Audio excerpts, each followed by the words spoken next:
Revenge Chapter 25.2. Smearing the Family. Welcome back to another insightful section of my reading of Tom Bowers' publication. We're now forging on learning more. And of course, as always having due regard to the impact of Harry's wife's narcissism, determined to manage the narrative of the meeting to her advantage. That evening, Harry's wife sent a 31-point briefing assertion of control for his conversation with the authors. Among her priorities listed over 2 pages was a revised biography of her childhood. Oh yes, revised that history Duchess of Sizzler 3 years earlier. She had written in Elle magazine that her parents crafted the world around me to make me feel like I wasn't different but special. She repeated the same version to Vanity Fair in 2017. What's so incredible, you know, is that my parents split up when I was 2, but I never saw them fight. We would still take vacations together. My dad would come on Sundays to drop me off and we'd watch Jeopardy eating dinner on TV trays. The 3 of us. We were still so close-knit, but if she ignored the close relationship with her father and emphasized that she was very estranged from her father's 2 other children, his wife, was always referred to as an only child by both of her parents, and all of her friends thought her entire upbringing because the half-siblings were not in the picture by their own choice, without explaining that Samantha was crippled in a wheelchair. Harry's wife wrote she had lost custody of all 3 of her children from different fathers. Belittlement, smearing assertion of control. Harry's wife also asked to say about Thomas Markle. Harry's wife supported her father in spite of his reclusiveness. Despite countless efforts to support him through the last 2 years, they now no longer have a relationship. Revision of history. Life facade management. Harry's wife's version of Tiara Gate was that the Queen was present with Harry as she tried on 5 different tiaras. The Queen said they all suited her after choosing the diamond one. The Queen said it was perfect. She also re-emphasized that Jessica Mulroney was not her stylist, even though previously she of course had said that she was. Are you planning on giving them a rough idea of what she's been through over the last 2 years? Harry texted, if you aren't planning on telling them, can I? Of course I've never stopped, replied that night after sending Harry's wife further reassurances. Met the authors on the 12th of December 2018. I took them through everything, he reported the next day. They had been briefed just as Harry's wife and Harry required, as I said earlier, essentially. This was written by Harry's wife. The book said would be targeted at an American audience. Poor you guys. Poor Yanks. The authors. He assured Harry's wife intended to position it as a celebration of you. That corrects the record and a number of fronts. I will stay in close contact with them, essentially. It isn't a correct and meaningful book. It is quite simply another PR puff piece that has been done to assert control by making Harry's wife sound like she's an absolutely amazing person who could do anything that she wants. Just listen to my narration of it whilst at the same time revising history and lashing out at other people. Later, he added, it's going to be very positive. Harry's wife was satisfied, had bent over backwards, taken the shafting that was required without lube to help her. The palace was in overdrive to protect her, but apparently the palace never helped her, never stood up for her. It was a very thoroughly cold and unsupportive place, according to her. Once again lies revision of history.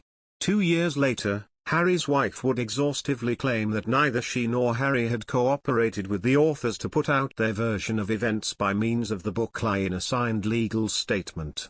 Harry's wife added that neither she nor Harry had wished to be involved in any way with the book lie, and also an infringement of the statement of truth attached to her statement prior to his meeting with Scobie. She added, did not contact Harry's wife about any matters relating to the book lie, knowing that the media will be watching her performance at Buckingham Palace Christmas lunch and the royal family's celebration.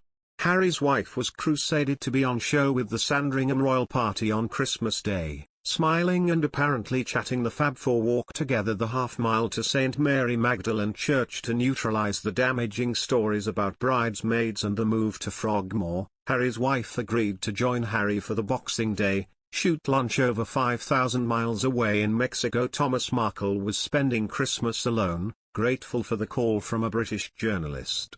He poured out his anger that his beloved daughter had been dubbed Duchess difficult. She was, he said, just a pretty girl, married to a former army officer who would never be king. It's ridiculous, cruel and heartless. And unless she proves me wrong by going around at night urinating on homeless people, Thomas stopped giving her ideas. It needs to stop now. 74 Thomas had convinced himself that within 5 years he would be dead. Markle men, he asserted, never made it to 80. Well, they're not going to if they spend their time having clutches and then going to McDonald's and KFC. Come on, work it out, man. To this day, he concluded, I cannot think of anything I've done to deserve how I'm being treated now. I've been a good father, I've done nothing wrong. Axe murderers, killed 19 people and their daughter still come and visit them in prison.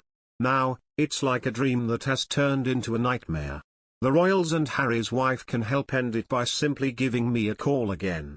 Self-obsessed indirect assertion of control and pity play. Of course, he has been hard done to. There's no doubt about that. Harry's wife's behavior, driven by her narcissism, has caused her to treat him very badly. Indeed.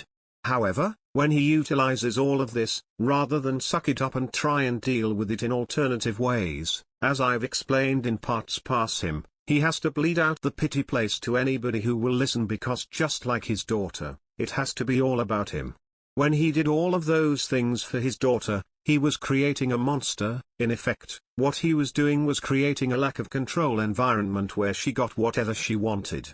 The words that were then echoed by the Prince of Pink Pancakes. Years later, she was entitled, she was given everything that she wanted. And of course, he did all of those things, thinking he was being a good father. But he was doing all of those things, driven by his narcissism, which caused him to control his daughter in a benign fashion. He of course, can't see that he in effect created her behavior. His narcissism wouldn't let him see that. All he sees is, I've treated you well and look at how you treat me, and as I say, there is forcing what he says, but he didn't treat her well from a position of emotional empathy. He did so driven by his own narcissism. Now, some of you may think, well, does it actually matter whether it was driven by his narcissism or his emotional empathy? And in a way, no, it does not. Of course you need to understand what the driver was. But at the end of the day, the final product was the truth that he treated his daughter extremely well. Was supportive, and therefore it's understandable that he rankles with regard to what she says about him. But it's important for you to understand that this is also a threat to control. I know many of you listening would think, well, if I had done that for my child and this is how I was being treated, I'd be fucking pissed off as well. Yes, but you would be pissed off for reasons separate to that of a threat to control. You would see it as ingratitude. You would see that it was not appropriate way to behave. It would offend your empathic traits in essence for Thomas Markle, although his product of offense would be of a similar nature to that of a non-narcissist. It's his narcissism that's driving it. Because the way that Harry's wife behaves is a threat to control. This section now ends and we move on to another, as undoubtedly yet more brickbats pile up with regard to Harry's wife and her behaviors. Join me there. To Harry's wife and her behaviors.